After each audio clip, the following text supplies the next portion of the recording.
So this genesis for this talk is that HPV positive tumors get all the love, so to speak.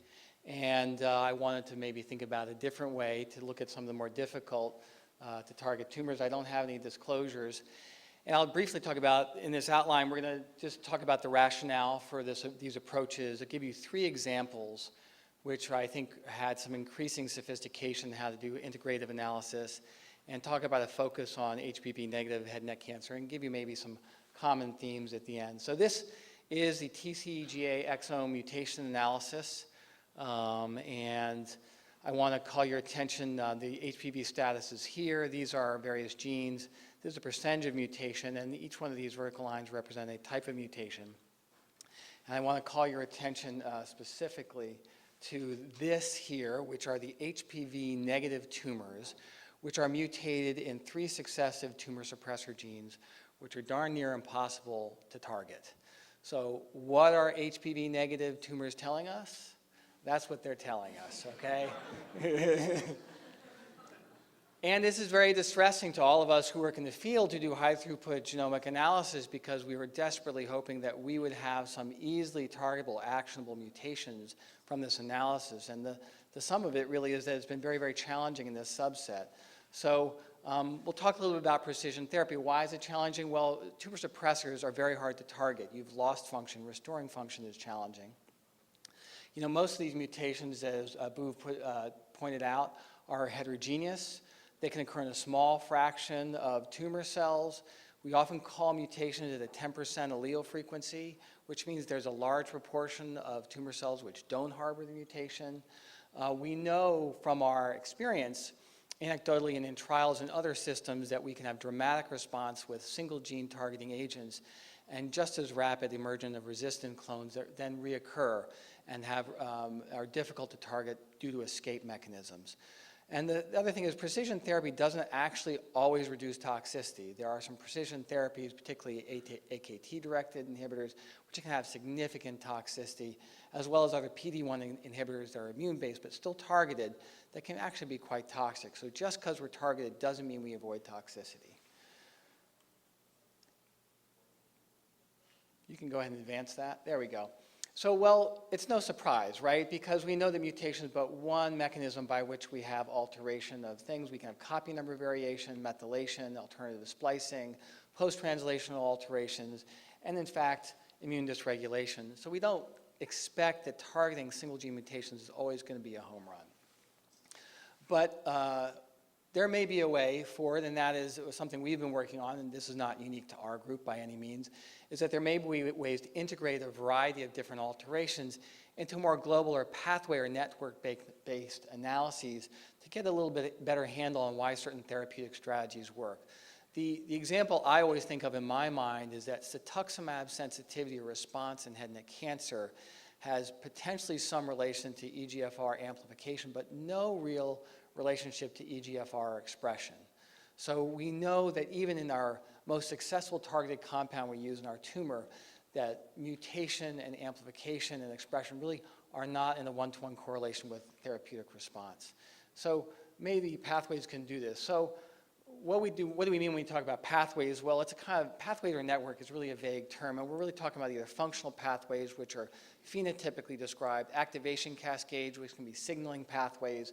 We can talk about protein interacting families. We can talk about transcription factors, and we'll talk a little bit about this. So this is the first example I want to show you. This is done with a colleague, Alana Fertig, who we worked together to look at a discovery set to just use expression and methylation array analysis. And Alana, who is a mathematician by training, we developed a strategy where we would actually eliminate samples with significant promoter hypermethylation from the analysis. And then she used standard canonical pathway analysis to look to see whether or not there were specific pathways that were altered. Now, this correction for expression data is actually very helpful, because that means that within a pathway, if a gene is inactivated by some other means, it's not going to be responsive within that pathway. So it's like taking that window that's a little bit cloudy and clearing it a little bit. And in fact, when we looked at these specific ways of looking at these pathways, we selected one, and it's the hedgehog signaling pathway. Why? Because it's targetable, because we already have drugs available and there's things that are available, but hedgehog is really not well known as a head and neck cancer target. We validated this in RT PCR cohort, which is a separate cohort, and found that indeed we noticed some type of enrichment in HPV negative tumors in terms of overexpression of GLE, which is really the downstream indicator of hedgehog signaling. And then went ahead in the TCGA validation set. And in fact, when we looked to find whether or not GLE was overexpressed here in panel A, or a reciprocal downregulated downstream target, CTNNB1, to see whether that was downregulated, we found highly significant associations, but only in HPV negative tumors. And this is actually very reassuring because there are very few targets that are druggable that occur in HPV negative tumors that we really think of. But when you look at this from rather than a mutational point of view, but from a systems or end target point of view, to find that GLE is really activated opens this as a therapeutic target. The second example I'm going to talk to you about is looking at the Notch pathway, and this is an example of the fact that mutational data can be provocative and interesting, but often gives an incomplete story about how we think about a pathway or the targetable nature of a specific sequence of genes. So Notch, as you know, is the second most frequently mutated gene in head and neck cancer that's a driver. It can be an oncogene and tumor suppressor gene in different tumors. So by mutation data, it's a tumor suppressor. And if you look at the data from both that's generated by a lot of people in this room, that was published in Science in 2011, say Notch1 has about a 14 to 15% mutation rate. And when you look at where those mutations are, you can look at Notch. Here the gene is from N-terminal to C-terminal laid out. And when you look at T-cell leukemias, the activation sites tend to be in these gray boxes, okay? And you notice that most of the mutations in head and neck really fall outside, indicating these are likely tumor suppressor nature mutations that go ahead and activate the gene, with very few that potentially could activate. So the conclusion of this really was initially when these data come out was that, well, it should be a suppressor. But there's a few kind of little things that tipped us off that this may not be the whole story. There are occasional oncogenic activating mutations. It acts as an oncogene in other tumors. And then, you know, Notch inhibitory therapy has somewhat of a dual action. There's activity in other solid tumors that's tumor inhibitory, but people on chronic gamma secretase inhibitors actually are at increased risk for malignancy as well. So we decided to take a little bit closer look at this.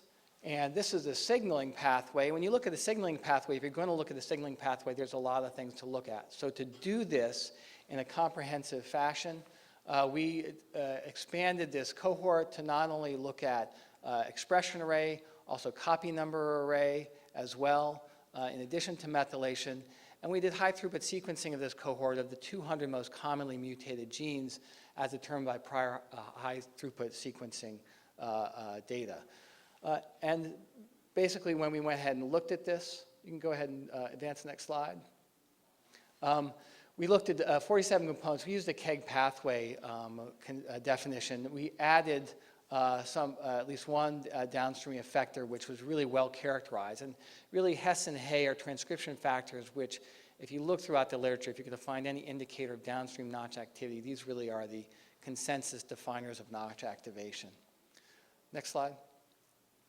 So as an incidental thing, Bhuv mentioned the effect of serendipity on discovery.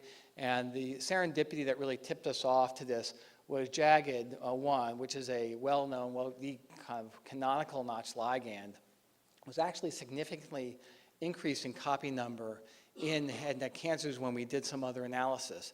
And looking at this, we said, you know, this doesn't make sense. Why would the ligand be amplified and potentially upregulated in a tumor suppressor pathway? So to look at this a little bit further, next slide.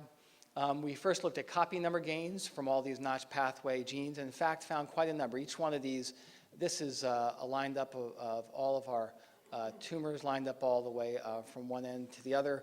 When we looked at them, and these are the genes that were actually amplified, you can see jagged, mammal, a number of the other components, and they were indeed all significantly amplified. Next slide. We did look at methylation. We didn't find any methylation abnormalities. We used a what's now probably a crude rudimentary methylation-based array. And quite frankly, I can't tell you that I really believe these data. I'm sure there are some other targets, but we really didn't have a good enough array at that time to look at that coverage. Next slide. When we looked at expression, you can see that starred over here are all the significantly dysregulated genes of the pathway over here. And indeed, you can even just tell from a visual inspection that upregulation and downregulation as tumor compared to normal is likely significantly different. And we looked at this with a global statistic. It was, in fact, different. Next slide. So let's look at our discovery set. We actually looked at expression specifically. We noticed that both jagged, the ligands, and Notch, one of the Notch pathway receptors, were significantly upregulated.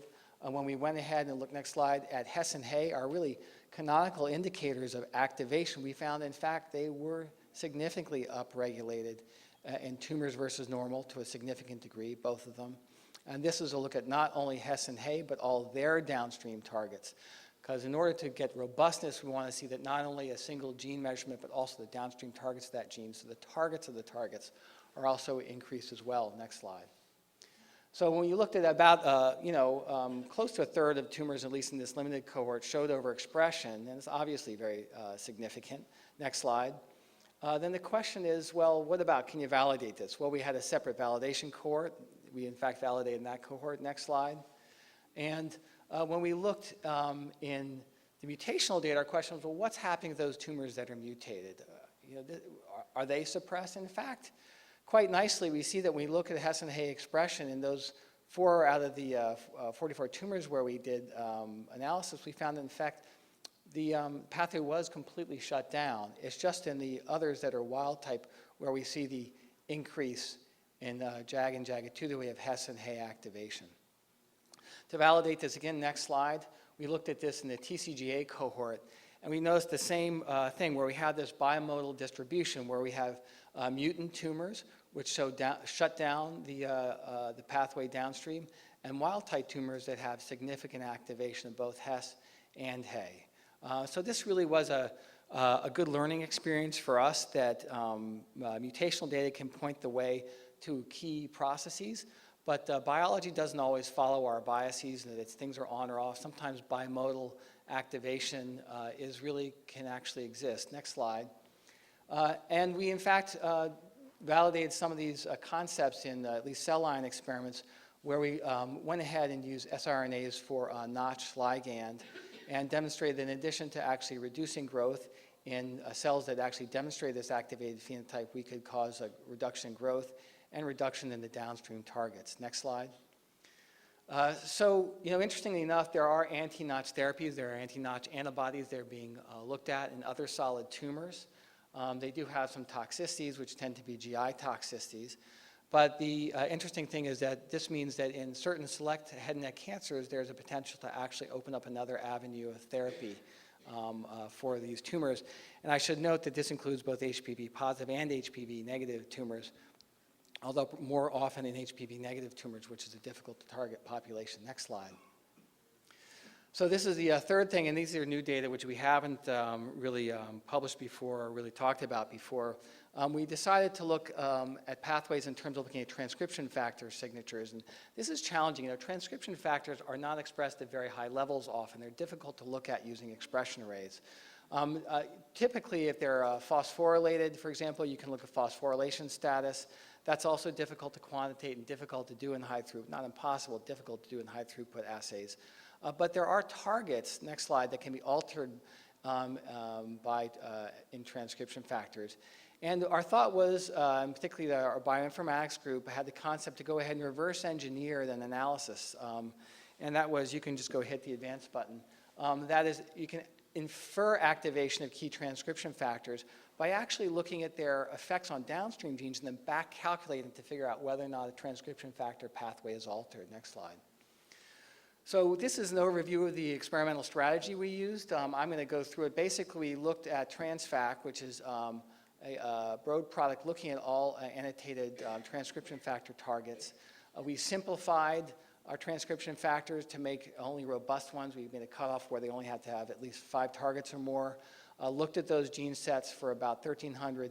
And then we did which is actually a tribute to our informatics colleagues, the fairly sophisticated analysis where they did a permutation-based outlier analysis, correcting not only for methylation but also for gene copy number to make these signals clearer. And then went ahead and tested these specific transcription factor pathways, and we're going to go through a little bit of the validation we did for this. Next slide. And no surprise, when we wanted, we did this specifically to differentiate between HPV positive and HPV negative head and neck cancer. And when we looked at the transcription factor pathways that were differentially activated in this difficult to target HPV negative head and neck cancer, no surprise at all that P53, RB are activated, Notch is activated, as well as STATs, AP1, NFKB, and retinoic acid signaling. Although it was a bit of a surprise that these two, and this cohort actually was preferential in HPV negative head and neck cancer, which had not really been extensively well described in this cohort. Next slide. So we went ahead and went into TCGA and confirmed that about, in our large list, which is about 100, about 50 rather, 60% were confirmed, and all of these were confirmed in TCGA cohort doing a similar analysis. Next slide. Then we went ahead and actually decided, well, you know, the best way to look at this alteration is to actually do immunohistochemistry with the assistance of Christine Chung, who's our medical oncologist and an excellent translational scientist. We used image analysis and immunohistochemistry to look at the ECOG margin trial TMA cohort, which is generously donated by Wayne Koch.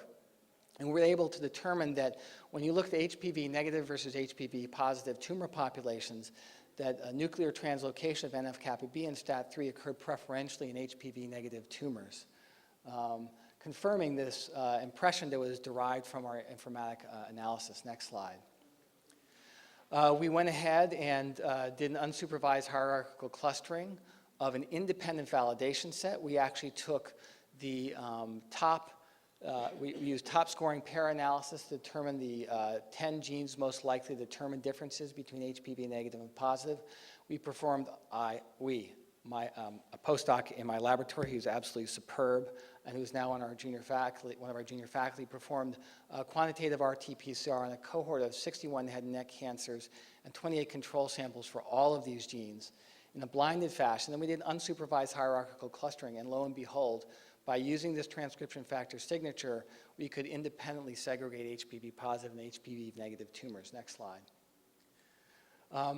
So how common is this? Well, it's actually unbelievably common. We actually, when we looked at our primary tissue microarray, we basically found that essentially 85% of HPV negative patients had expression levels of nuclear NF-kappa B and STAT that were above the median. So this is a not universal, but incredibly common phenomenon in HPV negative tumors. Next slide.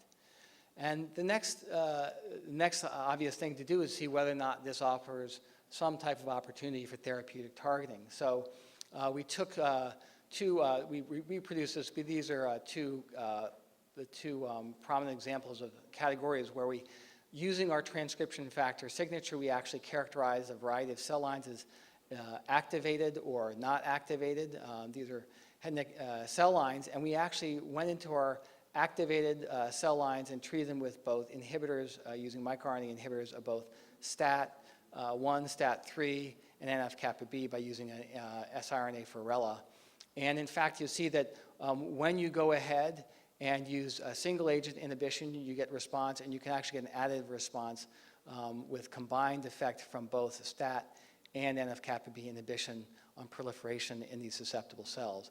In those unactivated cells, essentially really no response. So it really did validate that this, at least in these cell line systems, you can use this transcription factor signature as a way to kind of think about therapy in a combined way for this particular cohort. So next slide.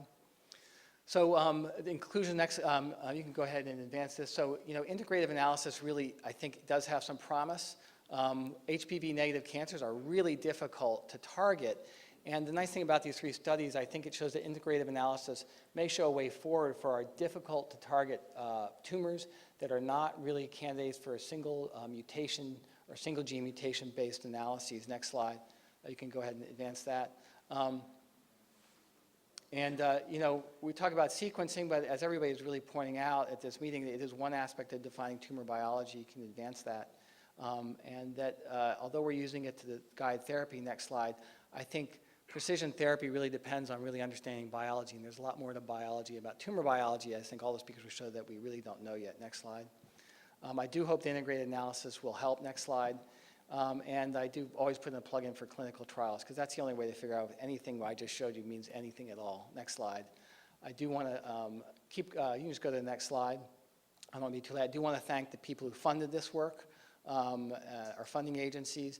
And next slide, I do want to thank a lot of people who've done a lot for the transcription factor analysis, particularly Daria Gaikolova, Alana Fertig, and Mike Oakes, who've worked incredibly hard and done a lot more work than me on this project. Next slide. And then for the other two projects, particularly Wenyue's son and Nishant Agrawal and Liz Mambo, who helped with the sequencing. And I also want to thank you all for listening. Thank you.